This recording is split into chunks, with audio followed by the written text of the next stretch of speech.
hiérarchie. Allah subhanahu wa ta'ala n'a pas donné là où il est mentionné. Djibril n'a jamais donné là où il est mentionné. Mohamed lui-même de son vivant, il n'a jamais dit là où il est mentionné.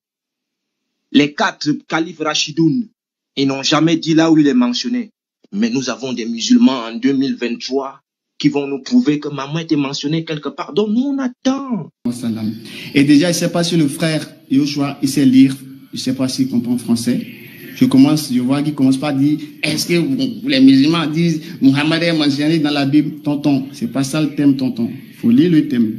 Il faut bien lire le thème, tonton. Avec le Saint-Esprit, tu as mis normalement à te calmer, lis correctement. Le thème, est-ce que Mohammed est vrai prophète? On ne t'a pas demandé de venir dire, est-ce qu'il est mentionné dans la Bible? Il est mentionné. C'est pas ça le thème, tonton. Donc, on revient dans le thème. Il faut prouver que Mohammed est un faux prophète selon la Bible. C'est ce qu'on t'a demandé. Je vous remercie de m'avoir écouté. Que le show commence. Bismillah.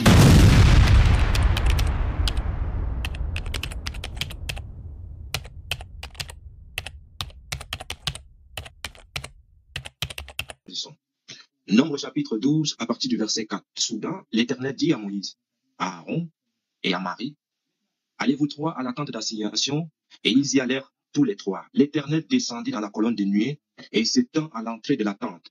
Il appela Aaron et Marie, qui s'avantaient tous deux. Et il dit, écoutez bien mes paroles. Lorsqu'il y aura parmi vous un prophète, c'est dans une vision que moi, l'Éternel, je me révélerai à lui, c'est dans un songe que je lui parlerai.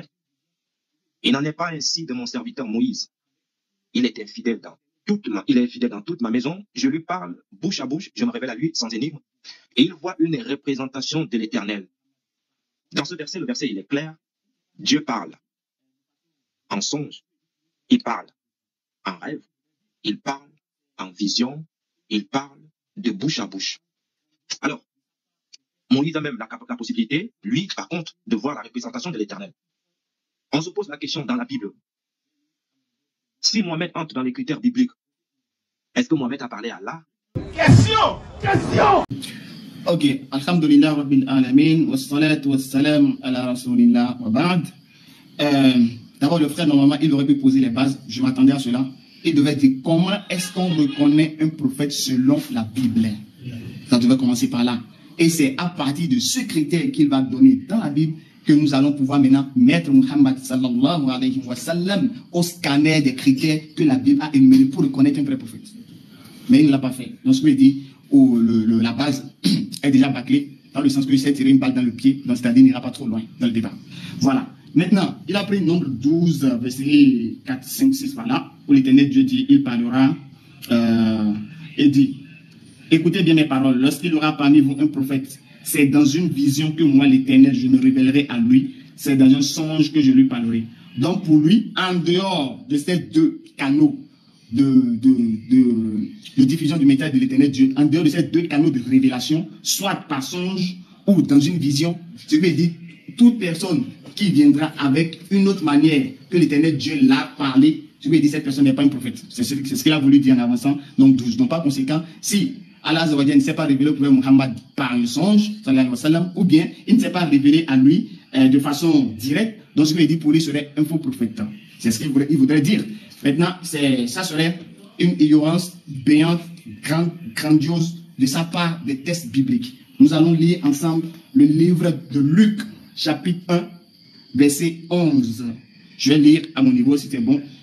Luc 1, verset 11. Luc 1, verset 11. Alors, un ange du Seigneur apparut à Zacharie et se tint debout à droite de l'autel des parfums. Zacharie fut troublé en le voyant et la frayeur s'empara de lui. Mais l'ange lui dit, ne crains point, Zacharie, ta prière a été exaucée, ta femme Élisabeth t'enfantera un fils et tu lui donneras le nom de Jean. Donc selon notre frère Yoshua, Zacharie serait un faux prophète parce que l'Éternel Dieu ne lui a pas parlé dans une vision et non plus de façon directe. Mais l'Éternel Dieu a utilisé un autre canal de révélation qui est l'envoi de l'ange. Donc par conséquent, notre frère Yoshua a mécru au prophète Zacharie qui a donné naissance au prophète Jean-Baptiste qui est venu préparer le chemin de ton Dieu. Donc tu ne crois pas au grand-père de celui qui est venu préparer le chemin de ton Dieu. Donc par conséquent, tu deviens mécréant, incrédule face à ce texte biblique. Donc tu ne crois pas au prophète Zacharie. Donc pour toi, le prophète Zacharie est un faux prophète. Bon, c'est pas grave, ça peut arriver. Nous, maintenant, on va te donner l'enseignement tranquille, d'accord? Mais on va te montrer dans le Coran. On va lire dans la sourate 42, au verset 11. Quelles sont les voies par lesquelles l'Éternel Dieu s'adresse au prophète? On va lire sourate 42, verset 51.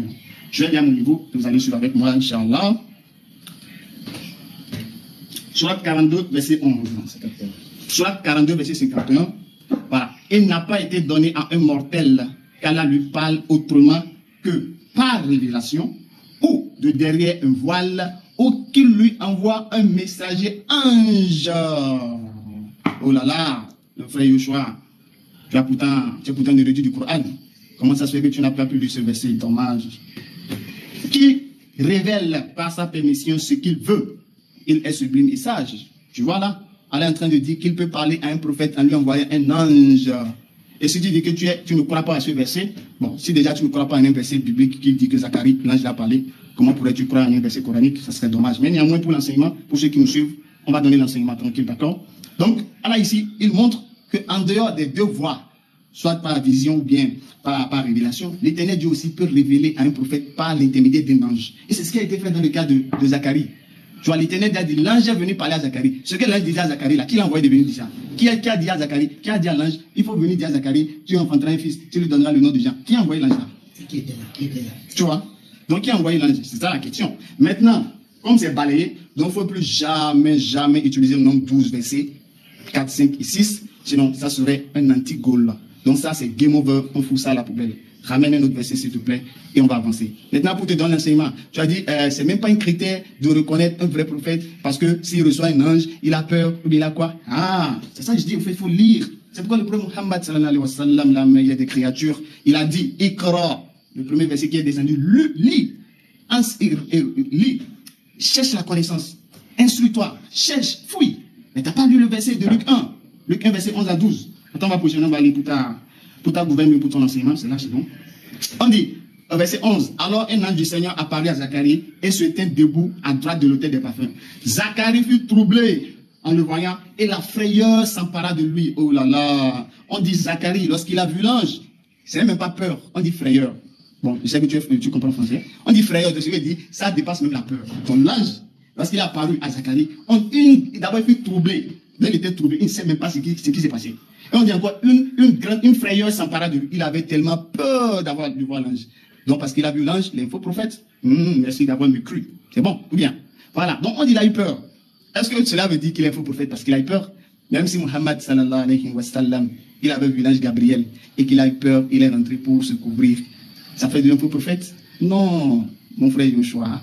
Faut pas être, bon, je ne vais pas utiliser les termes, il faut lire, en fait. Il faut lire, c'est un bon conseil de lire. Il faut lire la Bible. Et encore, regardez, le Dieu de ta mère, ou bien la mère de ton Dieu, regarde, la mère de ton Dieu, regarde, dans Luc 2, verset 9, lorsque l'ange leur est apparu, écoutez, écoute très bien, et voici un ange du Seigneur leur apparu, d'accord? Et la gloire du Seigneur resplendit autour d'eux. Il fut saisi d'une grande frayeur.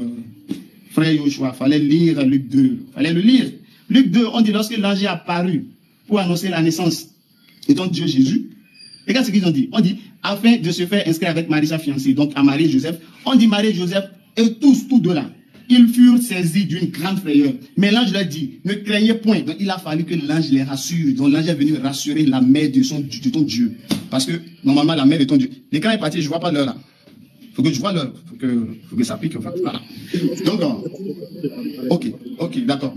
Donc, on dit ici, la mère de ton Dieu a eu peur de voir l'ange avec peut-être son pseudo-papa à côté. Donc, ils ont eu peur quand ils ont vu l'ange. Et là, ce n'est même pas une frayeur.